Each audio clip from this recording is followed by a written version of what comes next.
Hello one next start करते हैं। Sets हमारा चल रहा था और सेट्स में हम बात कर रहे थे applications on operation on sets.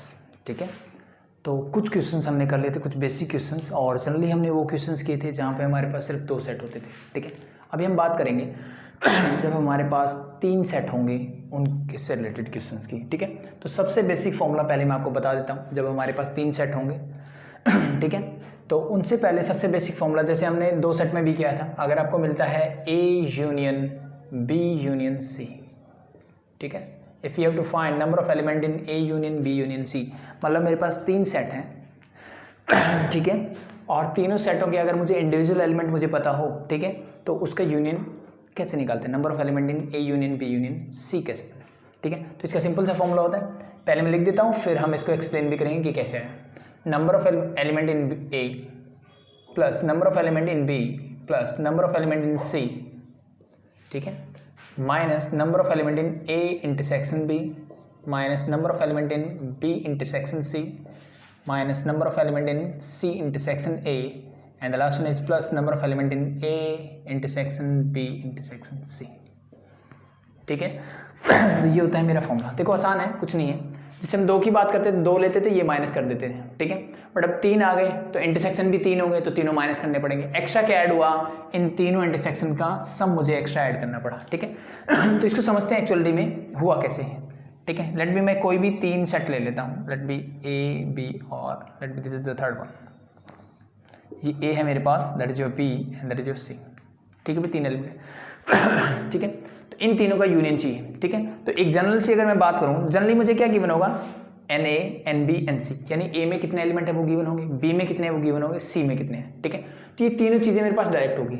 अब निकालने को तो हम ऐसे भी निकाल सकते हैं कि मैं सिर्फ ये वाली चीज़ पहले निकालूँ।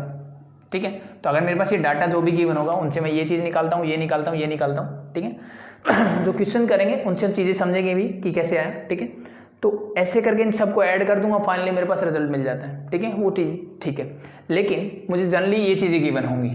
ठीक है, और मुझे ये निकालना होगा, या फिर इनमें से कोई चीज़ मिसिंग होगी तो ये वो गिवन देगा। ठीक है, तो हम बात करते हैं कि ये वाली चीज़ आई कैसे। A union B union C का मतलब है ये सारे एलिमेंट जितने भी यहाँ पे आपने डायग्राम, मैंने यूनिवर्सल सेट तो बनाया नहीं, तो इट मीन्स जो आपको दिख रहा है, सर्कल्स जो दिख रहे हैं, इन सर्कल के अंदर जो भी चीज़ें आएंगी that is your A union B union C। Simple है ठीक है, तो अब ये चीज़ें माइनस क्यों हुई और ये ऐड क्यों हुई उसकी बात करते हैं। तो सिंपल सी अगर मैं बात करूं तो सबसे पहले मैंने बोला NA, number of element in A में कौन से एलिमेंट आएंगे, लेट मैं इनको वर्टिकल लाइन से शो कर देता हूं। It means this is your set A, तो इसके अंदर ये सारे एलिमेंट होंगे, यस और नो। ठीक है, फिर मैंने लिया B जब मैंने लिया, लेट मैं B को रिप्रेजेंट करता हूँ हॉरिजॉन्टल लाइन से, तो B में मेरा ये वाला पार्ट आ जाएगा सारा। ठीक है, अब यहाँ पे आप ध्यान से देखोगे कि मैंने कुछ चीज़ें रिपीट कर दी है। कौन सी वाली जहाँ पे मेरी वर्टिकल लाइंस भी आ रही है, horizontal line means this portion, ये वाला पोर्शन मैंने पूरा का पूरा रिपीट कर दिया, यस और नो। ठीक है, तो इसके लिए हम क्या करते हैं भाई, सिंपल सा तरीका हमारे पास है कि जो जब भी मैं यूनियन लेता हूँ, ठीक है, मान लो मेरे पास सेट A है, इसमें एलिमेंट है 1, 2, 3, एक सेट B है जिसमें एलिमेंट है मान लो 2, 3 एंड 5। जब मैं इनका यूनियन लेता हूँ A यूनियन B, तो सिंपल सा कॉन्सेप्ट हमारे पास होता है कि कोई भी एलिमेंट रिपीट नहीं करना। यूनियन मतलब इन सबको इकट्ठा करना है, लेकिन कोई भी एलिमेंट रिपीट नहीं होना चाहिए। तो 1, 2, 3 तो ठीक है। अब मैं जब इसमें से गया तो 2 और 3 पहले से आ चुका था, इसका मतलब मुझे ये वाला पोर्शन वापस से बाहर निकालना पड़ेगा और 2, 3 इन दोनों का क्या है, इंटरसेक्शन, मतलब इन दोनों में जो कॉमन चीज़ है उसको एक ही बार लिखना है, 2 बार नहीं लिखना है। ठीक है, तो इसलिए मैंने क्या किया, इस वाली चीज़ को इसमें से तो लिख दिया, बट अगर मैं इसमें से भी लिख देता दिस 2, 3, 5, तो फिर मेरी सेट की डेफिनेशन बोलती है कि कोई भी चीज़ रिपीट नहीं होनी चाहिए। इसका मतलब मुझे ये वाली चीज़ माइनस करनी पड़ेगी। तो यहाँ तो मुझे मेरे पास एलिमेंट्स थे, बट यहाँ तो डायरेक्टली नंबर होगा कि इसके पास 3 है, इसके पास 5 है, इसके पास 7 है। ठीक है, तो मुझे कौन से बाहर निकालने हैं, तो सिंपल सा मुझे समझ में आता है कि इन दोनों में जो कॉमन है, कॉमन मतलब इन दोनों का इंटरसेक्शन। तो मैं बात कर रहा था A और B की, तो ये वाला पोर्शन देखो, यहाँ पे जब मैंने डायग्राम बनाया तो मुझे एक चीज़ समझ में आई कि यहाँ पे वो वाले एलिमेंट है जो A में भी है B में भी है, और उनको मैंने 2 बार लिख दिया है। तो 2 बार लिख दिए, तो एक बार लिखने के लिए क्या करना पड़ेगा, एक बार वाले बाहर निकाल दो। मैं एक काम करता हूँ, एक बार वाले बाहर निकाल देता हूँ और एक बार रख लेता हूँ। तो मैंने सिर्फ हॉरिजॉन्टल लाइंस को हटा दिया और वर्टिकल लाइंस को एज इट इज रखा। ठीक है भाई, इतना समझ में आ गया। तो फर्स्ट स्टेप मैंने क्या किया इन दोनों को ऐड किया, यहाँ तक कोई दिक्कत नहीं थी, और ये वाला एक्स्ट्रा आ गया तो मैंने ये बाहर निकाल दिया। अब C की बात नहीं हुई अभी तक ठीक है, तो एक काम करना, सी में मैं इंक्लाइंड लाइंस बनाता हूं। तो सी में कौन कौन सा पार्ट आएगा, ये देखो, ये सारा पार्ट सी में आएगा। ठीक है, ये मैंने सारा पार्ट सी का आ गया मैं। ठीक है, तो अब देखो इसमें रिपीट क्या क्या हुआ, जहां पे मेरी लाइन से बन रही है। ठीक है, इट मीन्स देखो जब मैंने सी लिखा तो ये वाला पार्ट ए में भी है और सी में भी है। It means A intersection C मुझे निकालना पड़ेगा। तो मैंने ए इंटरसेक्शन सी लिख दो या सी इंटरसेक्शन ए लिख दो, मैंने बाहर निकाला। इसका मतलब मैं एक लाइन्स को रब कर देता हूँ, एक को मैंने रखा और एक को मैंने, ये वाली लाइन्स मैंने हटा दी। कौन से वाली, इंक्लाइन लाइन जो थी, मतलब एक पोर्शन मैंने यहाँ से हटा दिया। ठीक है भाई, ये वाला पोर्शन मैंने हटा दिया। इतनी बात आएगी सामने। अब इतना होने के बाद अब बात यहाँ पे भी है कि ये भी कॉमन है, लेकिन अगर आप डायग्राम से ध्यान से देखो तो ये बी और सी में, ये बी और सी का इंटरसेक्शन ये पूरा होता है। बी और सी का इंटरसेक्शन क्या होता है, ये पूरा होता है। लेकिन आप ध्यान से देखो तो आपको मिलेगा कि ये वाला जो पोर्शन है, यानी जो ए बी और सी तीनों का इंटरसेक्शन है, यहाँ पे सिर्फ एक ही लाइन है, that is your horizontal line, जो स्टार्टिंग में लिया था। इट मीन्स यहाँ वाले एलिमेंट जितने निकालने थे मैं निकाल चुका हूँ। तो अगर मैं इसको एक बार और निकालूंगा, मीन्स बी इंटरसेक्शन सी पूरा मैं बाहर निकालूंगा, तो क्या होगा, देखो अगर मैं ध्यान से देखूँ तो यहाँ पे कुछ नहीं बचेगा फिर, और यहाँ पे से मान लो मैंने एक लाइन से हटा दी।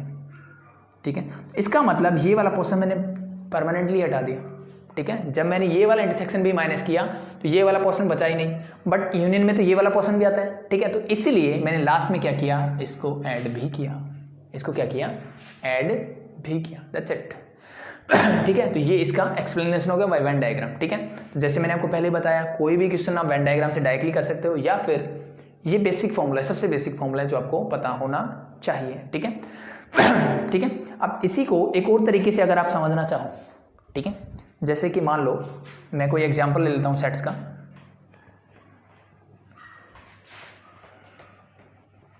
कोई भी 3 सेट अगर आप एग्जांपल से समझना चाहो इस चीज़ को, किसी को भी प्रॉब्लम हुई हो कि डायग्राम से समझ में नहीं आ रहा, ठीक है, तो मैं दोबारा से मैं ले लेता हूं। मेरे पास ये तीनों सेट हैं again, it is A, this is B and this is set C. और ए में मान लो यहाँ पे मैंने ले लिया, ये 1 है, ये 2 है, ये 3 है, ये 4 है। ठीक है, बी में मेरे पास 5 हो गया, 2, 3 और 7 ले लिया मान लो, और यहाँ मेरे पास है 6। This are the elements. ठीक है, मैंने डायरेक्टली वन डायग्राम में दिखाया। ठीक है, तो अब इनका यूनियन निकालना है मुझे, मीन्स ये निकालना है। तो अगर मैं ध्यान से देखूँ, अगर मैं ए को लूँगा तो ए में देखो क्या क्या आएगा, 1, 2, 3, 4। बी, सिर्फ अगर मैं पूरे बी को ले लूँ, पहले मैं पूरे ए को, पूरे बी को, पूरे सी को, तीनों को ऐड कर रहा हूँ। बी लोगे तो बी में क्या आएगा, 2, 3, 7, 5, 2, 3, 7, 5। ठीक है, सी को लोगे तो सी में क्या आएगा, 3, 4, 6, 7, 3, 4, 6 एंड 7। एक्चुअली मेरा यूनियन नहीं होना चाहिए, लेकिन मेरी सेट की डेफिनेशन क्या बोलती है कि एक चीज़ एक ही बार आनी चाहिए, वो रिपीट नहीं होनी चाहिए। तो जो जो चीज़ें रिपीट हो रही है उनको हम निकालते हैं। ठीक है, सबसे पहले देखो ये 2 और 3 यहाँ पे भी है और 2 और 3 यहाँ पे भी है, रिपीट हो रहा है। इट मीन्स ये क्या है, एक्चुअलिटी में मैंने इन तीनों का सम लिया और 2, 3 क्या है मेरा, 2, 3 इज ए इंटरसेक्शन बी। ए और बी के बीच में जो कॉमन है दैट इज योर 2 and 3। ठीक है, तो मैंने 1, 2, 3 को निकाल दिया, इट मीन्स मैंने ए इंटरसेक्शन बी निकाल दिया। तो ये 4 चीज़ें हमारी हो गई। नेक्स्ट अगर मैं बात करूं और क्या रिपीट हो रहा है, देखो 3, 4 यहाँ पे भी है, 3, 4 यहाँ पे भी है। 3, 4 क्या है, this is A intersection C, means this portion. तो मैं एक 3, 4 भी निकाल लेता हूँ। ठीक है, तो ये वाला काम भी सही है। अब बचा 3 और 7, किसमें कॉमन है, इन दोनों में। 3 और 7 देखो, 3, 7 यहाँ है, 3 यहाँ है, 7 यहाँ है। तो एक्चुअली में रिपीट सिर्फ क्या हो रहा है, 7 ही हो रहा है, यानी ये वाला पार्ट। बट इस पार्ट को मैं लिख नहीं सकता एग्जैक्टली। ठीक है, तो इट मीन्स ये वाला पार्ट क्या बताता है, एक्चुअली में ये पार्ट वो दिखा रहा है दैट इज कि बी और सी में होगा बट ए में नहीं होगा। ठीक है, बी सी में होगा बट ए में नहीं होगा। मीन्स इसको मैं बोल सकता हूँ बी इंटरसेक्शन सी माइनस क्या, किस में नहीं होना चाहिए, ए में नहीं होना चाहिए, माइनस ए। That's your. ठीक है, एक्चुअली में इस पार्ट को हम ऐसे लिख सकते हैं। ठीक है, तो अब देखो इस वाले पार्ट को या तो ऐसे लिखो, या फिर देखो मैंने डायरेक्टली इंटरसेक्शन का फॉर्मूला लिया, तो अगर मैं 3 और 7 को हटा देता हूं, मैंने 7 हटाया, मैंने 3 हटाया। ठीक है, इट मीन्स ये वाला पार्ट आ गया। लेकिन अब मुझे दिख रहा है कि इस यूनियन में 3 भी होना चाहिए, यानी 1 है, 2 है, 3, 4, 5, 6, 7 तक होना चाहिए। 1, 2, 3 नहीं है, 4, 5, 6, 7 है। ठीक है। तो 3 लेके आने के लिए क्या करना पड़ेगा, ये 3 क्या रिप्रेजेंट कर रहा है, ये तीनों में आता है, देखो ए में भी आता है, बी में भी आता है, सी में आता है, इसलिए हम इसको बोला A intersection B intersection C. ठीक है भाई, हो जाएगा।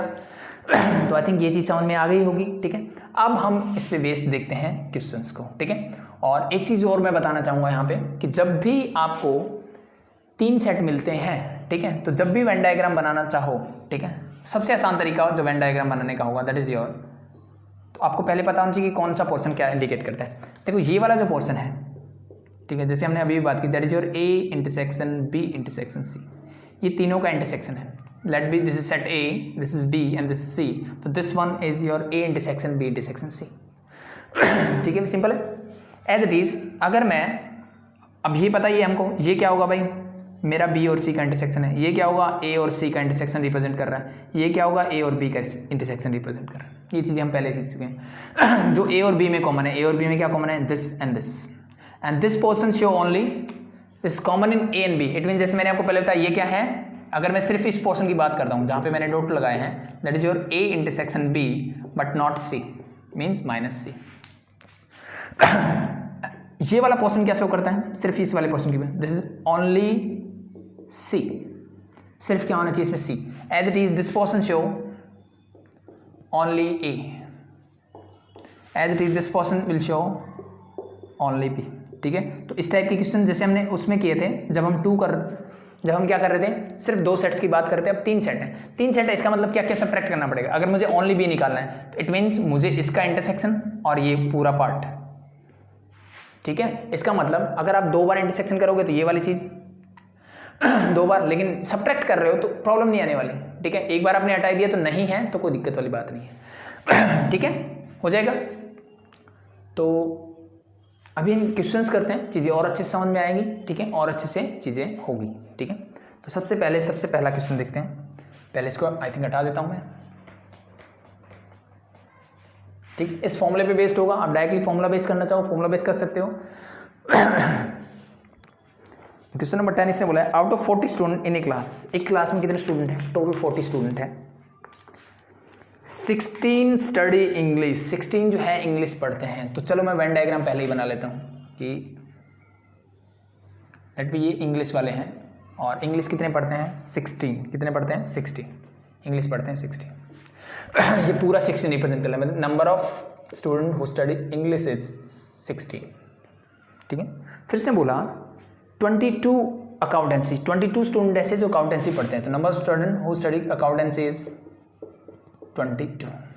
ठीक है, तो एक और डायग्राम बना लेता हूँ अकाउंटेंसी के लिए। Let B this become A and this show 22।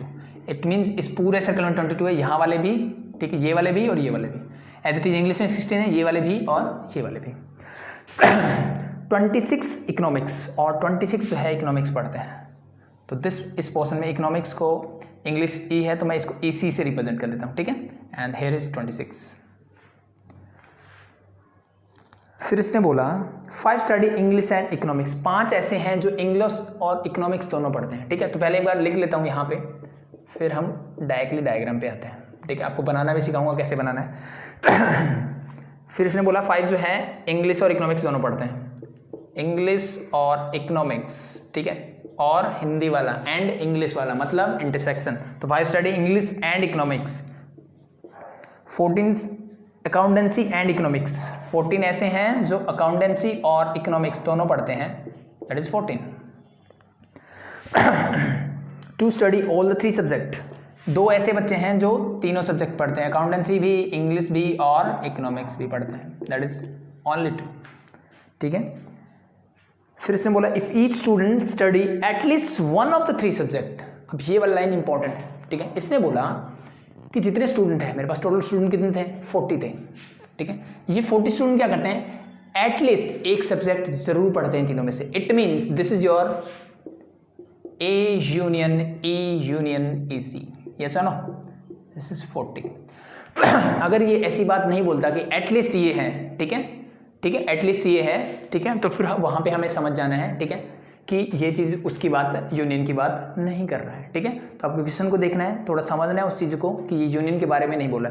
इसने बोला at least one of the 3 subject, यानी जहाँ पे मुझे ऐसी चीज़ मिल जाए कि कम से कम एक सब्जेक्ट पढ़ता है, कम से कम एक गेम खेलता है, ठीक है, जैसे क्लास क्वेश्चन हमने पीछे भी किया था, या कम से कम एक चीज़, एक जूस पीता है, जैसे ऑरेंज और एप्पल जूस की हम बात करते हैं क्वेश्चन में, ठीक है। तो it means that is your union. But अगर ये नहीं गिवन होता है तो फिर हमें डाटा के अकॉर्डिंग देखना होता है, ठीक है, कि डाटा क्या गिवन है वहाँ पे।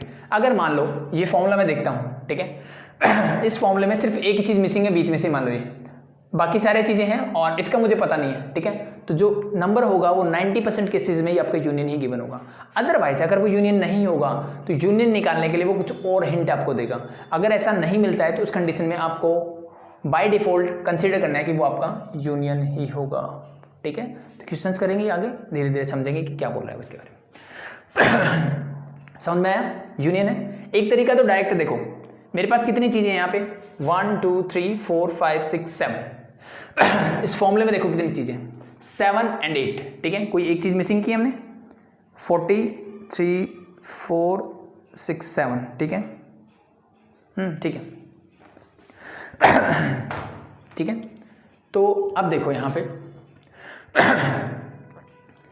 हमें एक चीज़ मिसिंग है यहाँ पे, अगर आपने देखी हो तो सिर्फ एक चीज़ मिसिंग है, दैट इज मेरे पास 1 2 3 ये तीनों चीज़ें हैं, 2 इंटरसेक्शन है, ठीक है, तीसरा इंटरसेक्शन नहीं है, देन मेरे पास एक चीज़ ये है, ठीक है, एंड चौथी चीज़ मेरे पास क्या है, ये। इट मीन्स अगर आपको फॉर्मूला याद है तो डायरेक्टली फॉर्मूला में वैल्यू पुट कर दो। जो एक चीज़ मिसिंग है, मिसिंग क्या है, जो इसने पूछी है, that is your English and accountancy, कि इस कितने ऐसे स्टूडेंट्स हैं जो इंग्लिश और अकाउंटेंसी पढ़ते हैं। आई थिंक इंग्लिश और अकाउंटेंसी का ही इंटरसेक्शन बाकी है यहाँ पे, वही चीज़ इसने पूछी है, ठीक है। तो एक तो तरीका है डायरेक्टली आप फॉर्मूले में पुट करो values and you get your answer. The second method is by Venn diagram, ठीक है। तो सबसे पहले हम क्या करते हैं, अगर आपको फॉर्मूले में पुट करना है तो फॉर्मूले में डायरेक्टली पुट कर सकते हो, इसका फॉर्मूला लगा दो डायरेक्टली, क्या होगा, फिर हम वेन डायग्राम से भी बात करेंगे। ए यूनियन ई यूनियन, अगर ए सी की मैं बात करता हूँ that is equal to number of student who study accountancy plus number of student who study English plus number of student who study economics, तीनों का सम, फिर तीनों का इंटरसेक्शन, दो का इंटरसेक्शन सब्ट्रैक्ट करना है, minus N A intersection E minus N E intersection E C minus N E C intersection A, ठीक है, and plus the last one क्या होता है, तीनों का intersection, A intersection E intersection A C, that's it, put the values and you get your answer. This is your 40 is equal to NA that is your 22, NE English कितने पढ़ना है 16, NC 26 minus A और accountancy और English का intersection क्या है, मेरे पास नहीं, यही तो मुझे निकालना है, तो इट मीन्स इसको एज इट इज रखते हैं। इकोनॉमिक्स एंड इंग्लिश का, इकोनॉमिक्स एंड इंग्लिश कितना इंटरसेक्शन, दैट इज योर 5, तो -5 minus economics and accountancy that is 14, तो इसको मैं अकाउंटेंसी इंटरसेक्शन इकोनॉमिक्स लिखूँ या इकोनॉमिक्स इंटरसेक्शन अकाउंटेंसी, बात एक ही है। And the last one is plus तीनों का इंटरसेक्शन कितना है, दैट इज योर 2। तो जस्ट कैलकुलेट कर लो, इन तीनों का ऐड करो, वो सब्ट्रैक्ट कर दो, ठीक है। देखो 14 19, ये बचेगा माइनस का 17, ये बचेगा -1 21, ऐड करो 47, this is 40 is equal to 47 minus A intersection A, इसी की वैल्यू मुझे चाहिए, तो N A intersection E is equal to क्या हो जाएगा 40, इसको उधर लेता हूँ तो पॉजिटिव हो गया, 47 एज इट इज था, 40 उधर जाएगा तो माइनस का 40 and you get 7, that's your answer, ठीक है। It means the first answer is 7। First answer क्या मिला मुझे, 7 मिला। अगर इसी चीज़ को वेन डायग्राम से समझना चाहो तो देखो, सबसे पहले लिखता हूँ, देखो इसको स्टार्ट करो ना, तो यहाँ से स्टार्ट करना है, ऐसे एक्सपेंड करना है इसको, ठीक है। सबसे पहले तीनों में जो कॉमन है, तीनों में कॉमन कितना है, दैट इज 2, तो मैंने इसको लिख दिया 2, ठीक है भाई। अब देखो नेक्स्ट इसने बोला 2 है, अब तीनों के इंटरसेक्शन की बात करते हैं, तो 2 है मेरे पास, इंग्लिश एंड इकोनॉमिक्स है 5, इंग्लिश एंड इकोनॉमिक्स, ये इंग्लिश है ये इकोनॉमिक्स, तो इन दोनों का इंटरसेक्शन है ये, दिस इज यू, और इसके अंदर टोटल कितने आने चाहिए 5, कितने कैंडिडेट है 5, बट 2 तो मेरे पास ऑलरेडी है, तो इट मीन्स यहाँ कितने बचेंगे, दैट्स 3, टोटल कितने हो गए इंटरसेक्शन में 3 + 2 5, यानी 2 है जो इन दोनों के अलावा ये भी पढ़ते हैं, ठीक है, और 3 ऐसे हैं जो इकोनॉमिक्स और इंग्लिश ही पढ़ते हैं, ठीक है। तो हमेशा क्या करना है, बीच वाला लिखो, जो ये वैल्यू होगी ये माइनस करके लिखना है, एज इट इज ये वाली अगली वैल्यू देखो क्या है मेरे पास, the next value is accountancy and economics, accountancy and economics, इन दोनों के बीच कितना 14, तो 14 में देखो इस वाले पार्ट ये है मेरा 14 टोटल, 2 तो पहले आ गए और 12 मैंने यहाँ लिख दिए, टोटल कितने हो गए 14, दैट्स इट, ये मुझे पता नहीं है तो ये मुझे निकालना है, ठीक है। अगर मैं आपसे पूछूं सिर्फ इकोनॉमिक्स पढ़ने वाले कितने हैं, तो सिंपल सा कॉन्सेप्ट है भाई, इस सर्कल पूरे में जो आते हैं दैट इज 26, इस पूरे सर्कल में कितने आते हैं 26 आते हैं। 26 में थे 14 3 17 ये रही, तो यहाँ कितने बचे दैट इज 19। तो ये टोटल इस सर्कल में कितने इकोनॉमिक्स के सबको ऐड कर लो, यू गेट 26। Got it? ठीक है भाई। इसका मुझे नहीं पता। अब ये कितने होंगे, अब ये कितने होंगे देखो, टोटल है 22, इस सर्कल में 22 है पूरे में, इस पूरे में क्या है 22। तो 22 में से 12 गया 10 और 10 2 गया, यहाँ कितना बचा 8। और ये 8 कौन से है भाई, ये 8 ये पूरे हैं भाई इस वाले पार्ट के, क्योंकि मुझे नहीं पता ना यहाँ पे भी कितने हैं। ठीक है, ये 14 हुआ था, 14 प्लस 8 22 एज इट इज। इसके अगर मैं निकालूँ इस पार्ट के, मुझे अब भी फिर से नहीं पता, तो 16 माइनस 5 का तो दैट इज 11, और ये 11 कौन से होंगे ये वाले पार्ट के। इट मीन्स देखो ये वाला पोर्शन अब मेरा क्या गया 2 बार, तो यही वाला तो मुझे निकालना है। यही वाला तो क्या करना है मुझे निकालना है। इन सबको ऐड करो। इन सबको ऐड करने से क्या मिलेगा 11 प्लस 8 19 21 21 24 36 36 प्लस 9 45 45 यस 45 ओके। ये टोटल कितना आया सम 45। लेकिन मुझे बताया कि यूनियन कितना है मेरा 40, यानी ये सारे तो कितना आना चाहिए 40, तो जस्ट माइनस 40 का दो you get 5। 5 means this portion is your 5, ये वाला पोर्शन आपका क्या है 5 है। अब कुछ बच्चे बोले यहाँ तो आंसर 7 आया था, बिल्कुल 7 आएगा भाई, मुझे ये इंटरसेक्शन पूरा पूछा था और मेरा जो 2 बार रिपीट हो रहा था दैट इज दिस पोर्शन। हमने 2 तो सब्ट्रैक्ट ही कर दिया था, 2 तो इसमें सब्ट्रैक्ट कर दिया था, it means this portion is, तो 5 + 2 this intersection complete become 7, this is your answer. ठीक है, आई थिंक थोड़ा कॉम्प्लिकेटेड लग रहा है डायग्राम से, लेकिन कुछ क्वेश्चंस ऐसे होंगे जो इससे आसान होंगे। ठीक है, तो आया, तो ये वाला क्वेश्चन आप फॉर्मूला से बेस कर सकते हो, वेन डायग्राम से कर सकते हो, वो आपकी चॉइस है। ठीक है, तो वेन डायग्राम जस्ट आपको समझाने में टाइम लगा, अगर आपको पता है कि वेन डायग्राम कैसे बनाना आप जल्दी जल्दी बनाओगे एंड जस्ट कैलकुलेशन बचती है। ठीक है, तो जैसे इसका सेकंड पार्ट पूछा है कि इंग्लिश, मुझे वो स्टूडेंट निकालने हैं जो इंग्लिश पढ़ते हैं, अकाउंटेंसी पढ़ते हैं बट इकोनॉमिक्स नहीं पढ़ते हैं। इंग्लिश पढ़ते हैं, अकाउंटेंसी पढ़ते हैं बट इकोनॉमिक्स नहीं पढ़ते। इंग्लिश अकाउंटेंसी वाले ढूंढो, ये इंग्लिश, ये है अकाउंटेंसी वाले मेरे। ठीक है, ये तो पढ़ते हो बट इकोनॉमिक्स नहीं पढ़ते हैं, बट नॉट इकोनॉमिक्स। तो ऐसे कौन से स्टूडेंट दिख रहे हैं जो ये दोनों पढ़े और ये ना पढ़े? देखो ये वाला वो पोर्शन है जिसमें से ये वो 7 स्टूडेंट ऐसे हैं जो इंग्लिश और अकाउंटेंसी दोनों पढ़ते हैं। ठीक, लेकिन ये 2 स्टूडेंट क्या पढ़ते हैं, इकोनॉमिक्स भी पढ़ते हैं। ठीक है, तो ये ऊपर वाले कौन से स्टूडेंट हैं 5, ये वो 5 स्टूडेंट हैं जो इंग्लिश और अकाउंटेंसी पढ़ते हैं, जो क्या करते हैं इंग्लिश और अकाउंटेंसी पढ़ते हैं बट इकोनॉमिक्स नहीं पढ़ते। ठीक है, तो सिंपली वेन डायग्राम से मुझे डायरेक्ट आंसर दिख गया। ठीक है, अगर वेन डायग्राम से नहीं करना तो सिंपल सा है, मुझे मिला हुआ है NA/E, यानी वो स्टूडेंट जो ये दोनों सब्जेक्ट पढ़ते हैं। ठीक है, इसमें से कौन से निकालने हैं जो इकोनॉमिक्स भी पढ़ते हैं, वो वाले इसमें से निकाल दो। It means you get here, अगर मुझे चाहिए NA/E माइनस, एक्चुअली मुझे क्या निकालना है माइनस, जो इकोनॉमिक्स नहीं पढ़ते बस दोनों सब्जेक्ट पढ़े, तो माइनस क्या कर दोगे जो इकोनॉमिक्स भी पढ़ते हैं। ठीक है, तो इकोनॉमिक्स, अब इनसे रिलेटेड क्या माइनस करना चाहोगे आप, इस पूरे इकोनॉमिक्स को उठा लो, -26 करोगे तो क्या आप निकाल पाओगे? नहीं। तो वेन डायग्राम से ये चीज़ मुझे समझ में आती कि ये वो 2 स्टूडेंट है, अगर मैं सिर्फ इनको निकाल दूं यहाँ से तो मेरे पास क्या बचेगा, ओनली जो बच्चे अकाउंटेंसी और इंग्लिश पढ़ते हैं। ठीक है, तो -A/E/EC ये करेंगे, तो दिस इज योर 7, ये हमारा -2 दैट यू गेट 5। ठीक है, तो ऐसे फॉर्मूले बहुत सारे हो सकते हैं, बट अगर आप वेन डायग्राम से करते हो तो मुझे समझना आसान हो जाता है चीज़ों को। ठीक है, तो बस आपको समझ में आना चाहिए कि दिस पोर्शन विल शो, इन दोनों का होगा बट इसका नहीं होगा, जैसे मैंने आपको पहले बताया। Same as it is this portion will show कि इन दोनों के बच्चे तो होंगे बट इसके बच्चे नहीं होंगे। Same as it is this portion will show कि इन दोनों के होंगे बट इसके नहीं होंगे। That is your question number 10।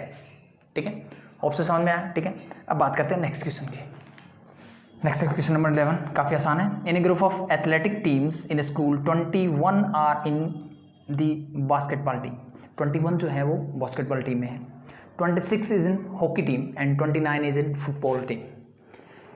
ठीक है, तो 3 चीज़ें हैं। The first one is number of element in basketball team में कितने प्लेयर हैं, दैट इज 21। ठीक है, और फिर इसने बोला कि 26 जो है हॉकी में है, तो number of player who play hockey is, hockey को मैं HT नोट कर लेता हूँ, दैट इज 26। सॉरी, ठीक है। And the last one is जो फुटबॉल खेलते हैं दैट इज 29। फिर ने बोला 14 प्ले हॉकी एंड बास्केटबॉल। 14 ऐसे हैं जो हॉकी भी खेलते हैं और बास्केटबॉल भी खेलते हैं। Hockey and basketball, it means intersection, दोनों खेलते हैं, that are 14। 12 play football and basketball. 12 ऐसे हैं जो बास्केटबॉल भी खेलते हैं और फुटबॉल भी खेलते हैं, ठीक है। 15 प्ले हॉकी एंड फुटबॉल। 15 ऐसे हैं जो हॉकी और फुटबॉल भी खेलते हैं, ठीक है। And 8 play all 3 games. 8 ऐसे स्टूडेंट हैं जो तीनों गेम खेलते हैं, means hockey intersection football intersection basketball, ठीक है। अब देखो यूनियन वाले फॉर्मूले के सारे ऑप्शन दे दिए मुझे, ठीक है। यूनियन वाला फॉर्मूला पूरा एज इट इज दे दिया और इसने पूछा भी यही है कि how many players are there in all, ठीक है। टोटल कितने प्लेयर हैं यहाँ पे तो जस्ट क्या करोगे, यूनियन का फॉर्मूला लगा दो, ठीक है। Means n number of players who play hockey union football union basketball. Just put the formulas. Hockey में कितने होंगे प्लस फुटबॉल प्लस b, फिर क्या होता है तीनों का इंटरसेक्शन माइनस लो, तो n h intersection f minus f intersection b minus n b intersection. Last one is hockey बचा ना, हॉकी बास्केटबॉल, ठीक है। And then last one is number of n जो तीनों गेम खेलते हैं उनका इंटरसेक्शन ऐड कर दो, दैट्स योर फॉर्मूला, ठीक है। तो जस्ट ऐड कर दो बस, ठीक है। तो NH कितना होगा, वैल्यूज है मेरे पास, दैट इज 26। फुटबॉल खेलते हैं 29 प्लस बास्केटबॉल खेलते हैं 21 माइनस हॉकी और फुटबॉल वाले बच्चे हैं 15, तो माइनस का 15। फुटबॉल और बास्केटबॉल ये रहा, दैट इज 12, तो माइनस 12, ठीक है। इनको आगे पीछे लिखो कोई फर्क नहीं पड़ता, इंटरसेक्शन में पता है कि A इंटरसेक्शन B और B इंटरसेक्शन A दोनों एक ही बात होती है। And the last one is मेरा 15 आ गया, 12 आ गया, then 14 hockey and basketball, that is 14 plus तीनों गेम कितने बच्चे खेलते हैं 8। जस्ट इसको कैलकुलेट कर लो, यू गेट योर आंसर। आपको क्या मिल जाएगा, आपका आंसर मिल जाएगा, ठीक है। ऐड करो 15 प्लस 14, ये देखो 29, तो इस 29 से तो ये पूरा कैंसिल आउट, ठीक है। 26 में से ये निकाल दो, आपके पास बचेगा 14, तो 14 and this become 29 30 40 43, your answer is 43, ठीक है। कैलकुलेट कर लें, यू गेट योर आंसर। इसी को वेन डायग्राम पे शो करना हो तो सिंपली आप क्या करोगे, तीनों गेम्स को ले आओ, ठीक है। तीनों गेम कहाँ से स्टार्ट करना है, बीच से, तो तीनों गेम कितने बच्चे खेलते हैं, जी 8 बच्चे हैं जो तीनों गेम खेलते हैं, ठीक है। अब मैंने देखा, लेट मैं इनको रिप्रेजेंट करता हूँ, that is basketball hockey and football, ठीक है।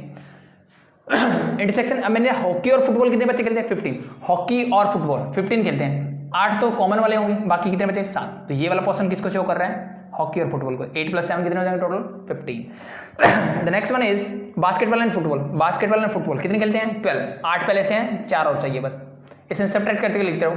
बास्केटबॉल और हॉकी देखो दैट इज 14, तो क्या बचेगा 6। अब इंडिविजुअल को देखते हैं, फुटबॉल कितने खेलते हैं 29, फुटबॉल में देखो ये सारे आ चुके हैं, तो 29 माइनस दिस, तो 25 बचेगा, 25 और ये 15 कितना बचेगा 10, तो 10 ऐसे हैं जो सिर्फ फुटबॉल खेलते हैं, ठीक है। आपसे पूछा जाए कि ऐसे कितने बच्चे हैं जो सिर्फ फुटबॉल खेलते हैं, दैट इज 10, ठीक है। तो पहले मैं लिख देता हूँ, फिर बताता हूँ कितने टाइप के क्वेश्चन बन सकते हैं इससे, एंड ठीक है। फिर क्या हो गया, हॉकी 26, तो 26 टोटल 26 है, तो ये माइनस करना पड़ेगा, 15 प्लस 6 कितना हो गया 21, और बाकी कितने बचे 5 ऐसे हैं जो सिर्फ हॉकी खेलते हैं। And the last one is 21 basketball वाले हैं, तो ये 12 18 मीन्स दैट इज 3, ठीक है। तो अब इसने सेकंड पार्ट पूछा, how many play football only, इसने ऐसे कितने बच्चे हैं जो सिर्फ फुटबॉल खेलते हैं, तो कौन से है भाई, दैट्स योर आंसर। तो आप डायरेक्टली यहाँ से बता सकते हो वेन डायग्राम से कि ओनली ऐसे कितने बच्चे जो सिर्फ फुटबॉल खेलते हैं, दैट इज 10, ऐसे कितने बच्चे जो सिर्फ हॉकी खेलते हैं, दैट इज 5, ऐसे कितने बच्चे जो सिर्फ बास्केटबॉल खेलते हैं, दैट इज 3, ऐसे कितने बच्चे हैं जो बास्केटबॉल और हॉकी तो खेलते हैं बट फुटबॉल नहीं खेलते, तो ये वाले वो बच्चे हैं जो बास्केटबॉल और हॉकी दोनों चीज़ें खेलते हैं बट बास्केटबॉल नहीं खेलते, मीन्स 6। ऐसे कौन से बच्चे कितने बच्चे हैं जो बास्केटबॉल और फुटबॉल खेलते हैं बट हॉकी नहीं खेलते, तो this are 4, this portion will show you, ठीक है, ओनली दिस वन।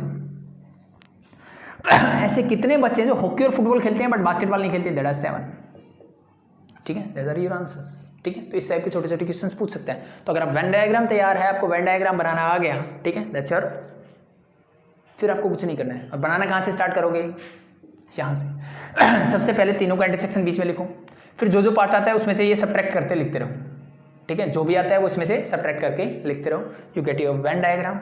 ठीक है, वेन डायग्राम बन गया तो फिर कुछ बचता भी नहीं। That is your question number 11। अब बात करते हैं नेक्स्ट क्वेश्चन नंबर 12 की। ठीक है, इसको हटाता हूँ मैं। देखो नेक्स्ट बात करते हैं क्वेश्चन नंबर 12।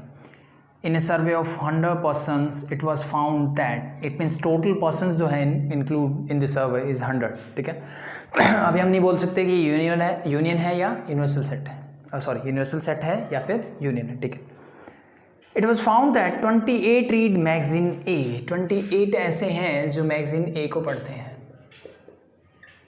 28 ऐसे हैं जो मैगजीन ए को पढ़ते हैं। द नेक्स्ट वन इज, इसने बोला कि 30 रीड मैगजीन बी, 30 ऐसे हैं जो मैगजीन बी को पढ़ते हैं।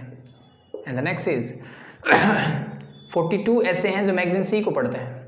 तो जो दे रहा है मैं लिखते जा रहा हूँ। 8 read magazine A and B, 8 ऐसे हैं जो मैगजीन ए और B, means A intersection B, A and B 8। 10 read magazine A and C, 10 जो है वो ए इंटरसेक्शन सी को पढ़ते हैं। 5 रीड मैगजीन बी एंड सी, 5 जो है वो बी इंटरसेक्शन सी को पढ़ते हैं। And 3 read all the 3 magazine, और 3 ऐसे हैं जो सारी मैगजीन्स पढ़ते हैं, means A intersection B intersection C. ठीक है, फाइंड, एक चीज़ रह गई, जो टोटल 100 थे उनका हमें पता लगेगा कि क्या है वो। How many read none of 3 magazine. सबसे पहली बात इसने ये पूछ ली कि कितने पर्सन्स हैं जो कि किसी भी मैगजीन को नहीं पढ़ते। तो टोटल सर्वे किस पे हुआ था भाई? 100 पे। इट मीन जो 100 है उसी में पढ़ने वाले भी हैं और नहीं भी पढ़ने वाले हैं। इट मीन सिंपल सा कॉन्सेप्ट है, ये बात किसकी कर रहा हूं मैं, जो पढ़ने वाले हैं। इट मीन सिंपल सा एक चीज मुझे पता लगा कि जो नंबर ऑफ कैंडिडेट 100 है that is include in universal set. It means total candidate इतने हैं। अब देखो एक चीज अगर मैं ध्यान से देखूं तो यहां से मुझे यूनियन निकालने की चीज में मिल रही है, यहां से मैं डायरेक्टली यूनियन निकाल भी सकता हूं। तो अगर मैं यहां से यूनियन निकाल पाऊंगा तो ये कौन से होंगे जो कुछ ना कुछ पढ़ते होंगे, कोई ना कोई, एटलीस्ट एक मैगजीन कोई ना कोई पढ़ता होगा। यूनियन का मतलब क्या है? At least one of them. ठीक है, यानी एटलीस्ट या ए पढ़े, बी पढ़े या सी पढ़े, तीनों में से कोई एक कम से कम पढ़ता हो। 2 पढ़ता हो या 3 पढ़ता हो वो कोई दिक्कत नहीं, बट कम से कम एक पढ़ता होना चाहिए। ठीक है, तो यहां पे इसने बात की है, ये यूनिवर्सल सेट की बात करी, दिस इज योर 100, और 3 सेट यहां पे मेरे पास हैं A B and C. 3 set मेरे क्या है? A B and C. तो फर्स्ट थिंग ठीक है, अगर मुझे सिर्फ क्या निकालना है, ऐसे कितने बंदे हैं जो कोई भी मैगजीन नहीं पढ़ते, मतलब ये वाला पोर्शन निकालना है। ये वाला पोर्शन क्या होगा भाई? ये वाले पोर्शन की अगर मैं बात करूं, ये जो अंदर मुझे गिवन है जहां पे मैंने वर्टिकल लाइन ड्रॉ की, that is your A union B union C. तो इसके बाहर वाला क्या होगा? इसका कॉम्प्लीमेंट। और इसका कॉम्प्लीमेंट कैसे निकालते हैं? Simply universal set minus A union B union C. तो अब यहाँ पे बात हो रही है नंबर ऑफ एलिमेंट्स की, तो यहाँ पे n लगा दो, ये number of element in universal set, number of element in A union B union C. इसका निकालना चाहो वेन डायग्राम से निकाल लो, वेन डायग्राम से निकालना डायरेक्ट फॉर्मूला है आपके पास, तो इसको तो मैं डायरेक्टली निकाल सकता हूँ कि A union B union C क्या होगा। दैट इज सिंपली तीनों सेट को ऐड करो, इट मीन्स 28 प्लस 30 प्लस 42। मैं फॉर्मूला नहीं लिख रहा भाई, आपको पता होना चाहिए। Simply N A plus N B plus N C लिखना है। देन तीनों इंटरसेक्शन को सब्ट्रैक्ट करना है, मीन्स -8 -10 -5, -8 -10 एंड -5, और द लास्ट वन इज तीनों का इंटरसेक्शन जो है उसको ऐड कर देना है, मीन्स 2 का इंटरसेक्शन सब्ट्रैक्ट करना है और तीनों का इंटरसेक्शन ऐड कर देना, दैट बिकम 3। इसको बस जस्ट क्या करना है, कैलकुलेट कर लो। ठीक है, करो, क्या मिलेगा देखो, नेगेटिव वाली ये टर्म्स है मेरे पास, it mean this become total 23।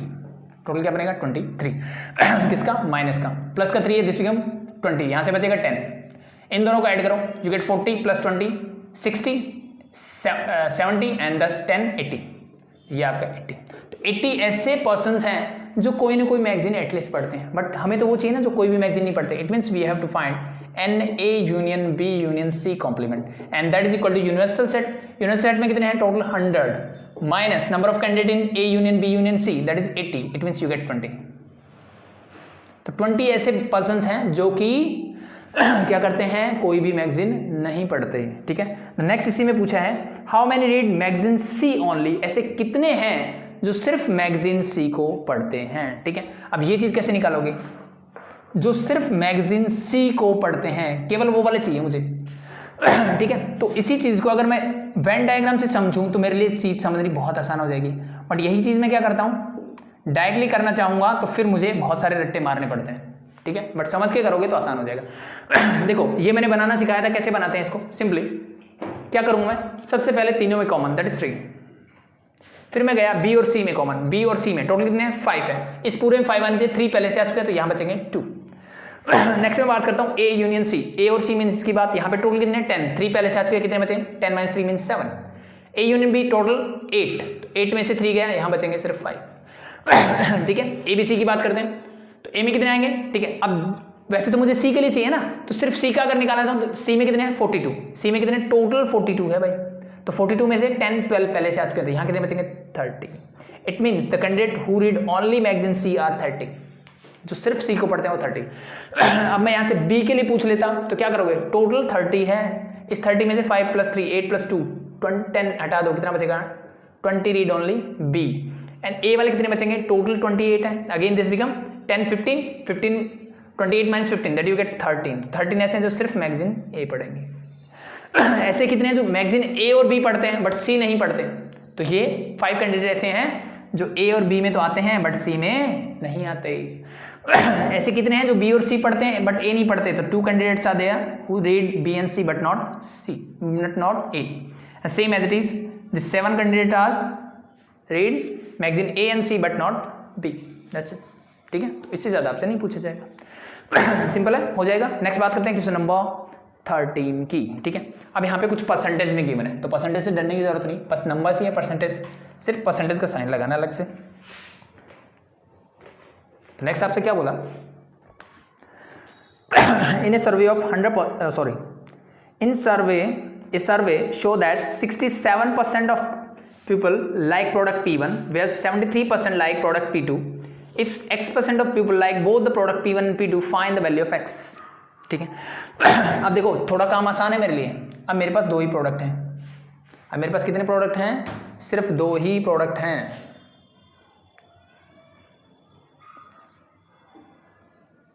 First is P1 and the second is P2। ठीक है, पहले में क्या है P1 एंड P2। तो इसने क्या बोला, इस survey show that 67% of people like product P1। ठीक है, 67% ऐसे लोग हैं जो प्रोडक्ट P1 को लाइक करते हैं।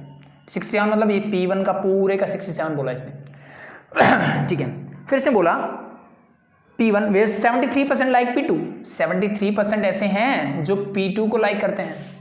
ठीक है, if X% people like both the product, X% like करते हैं बोथ, यानी this is your P1 intersection P2, that is X%। Find the value of X, मुझे X की वैल्यू चाहिए। देखो बहुत सिंपल सा है। टोटल परसेंटेज कितना होता है 100। इट मीन्स इनका यूनियन क्या होगा 100, बस यही वाला पॉइंट मुझे पता होना चाहिए। इट मीन्स सिंपल सा कॉन्सेप्ट, यहाँ पे मुझे एक चीज मिलती है कि P1 यूनियन P2 जो है that is equal to 100%, and P1 कितना है दैट इज योर 67%, P2 कितना है दैट इज योर 73%, और P1 इंटरसेक्शन P2 कितना है that is your X%, and we have to find the value of X। Just put the values. Union का formula आपको पता है, that is P1 union P2 that is equal to P1 plus P2 and minus P1 intersection P2। ठीक है, और चाहो तो आप इसको ऐसे भी नोट, परसेंटेज में है तो कोई बात नहीं, n लगा दो, नो प्रॉब्लम। इसका मुझे पता है दैट इज योर 100, तो मैं इसको 100 से take is equal to P1 67, P2 73 minus this is X, तो we have to find X। X को इधर ले आओ, इज इक्वल टू 67 पर 73 ऐड करोगे, ये गेट 70 70 140, उधर जाएगा 100, तो this become 40। It means X is equal to 40। It means 40% ऐसे कैंडिडेट हैं जो दोनों प्रोडक्ट को लाइक करते हैं। That's your answer. ठीक है, तो बहुत सिंपल, बहुत आसान था। ठीक है, बस इस छोटे से कॉन्सेप्ट को समझना था। ठीक है, नेक्स्ट बात करते हैं क्वेश्चन नंबर 14 की। ठीक है, 2-3 क्वेश्चन और करेंगे, आई थिंक आपके कॉन्सेप्ट क्लियर हो जाएंगे। इन ए सर्वे ऑफ 25 स्टूडेंट का सर्वे टोटल किया गया। It was found that 15 had taken mathematics. 15 ऐसे कैंडिडेट हैं, एट स्टूडेंट हैं जिन्होंने मैथमेटिक्स लिया। ठीक है भाई। फिर से बोला 12 हैड टेकन फिजिक्स, 12 ऐसे हैं जिन्होंने फिजिक्स ली। 11 हैड टेकन केमिस्ट्री, और 11 ऐसे बच्चे हैं जिन्होंने केमिस्ट्री ली। 5 had taken mathematics and chemistry, 5 ऐसे हैं जिन्होंने मैथ्स भी लिया और केमिस्ट्री भी ली। Mathematics and chemistry mean intersection. 9 had taken mathematics and physics, 9 जो है वो ऐसे हैं जिन्होंने मैथमेटिक्स और फिजिक्स दोनों लिए। ठीक है, ये भी mathematics. 4 had taken physics and chemistry, 4 ऐसे हैं जिन्होंने फिजिक्स और केमिस्ट्री दोनों ली। ठीक है भाई। 3 हैड टेकन ऑल 3 सब्जेक्ट, बाकी 3 स्टूडेंट ऐसे हैं जिन्होंने तीनों सब्जेक्ट मैथ्स भी लिया, फिजिक्स भी ली और केमिस्ट्री भी ली। ठीक है। Find the number of student who had only chemistry, only physics, only mathematics. It mean simple सा कॉन्सेप्ट है। देखो इसमें टोटल 8 पार्ट में ये क्वेश्चन पूछा गया, 8 पार्ट है टोटल। तो सबसे बढ़िया चीज इसकी क्या है, वेन डायग्राम बना दो, एक बार बनाओगे, ठीक है, 8 के 8 आंसर मैं इससे दे दूंगा डायरेक्टली। कैसे बनाते हैं, सबसे पहले ये 3 कहाँ आएगा, यहाँ, तीनों का इंटरसेक्शन है। उसके बाद नेक्स्ट फिजिक्स इंटरसेक्शन, तो इसको मैं लिख दूँ, let B this is mathematics, this is physics and this is chemistry.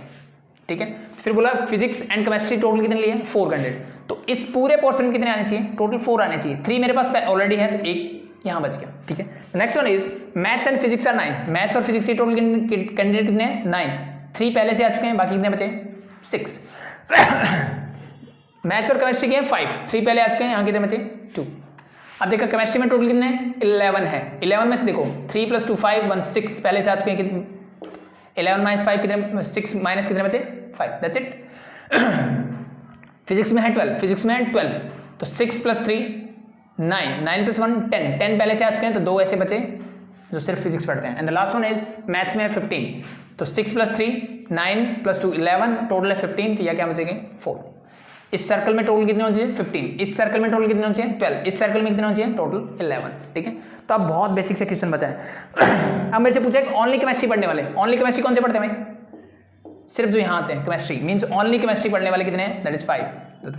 For the first part your answer is 5।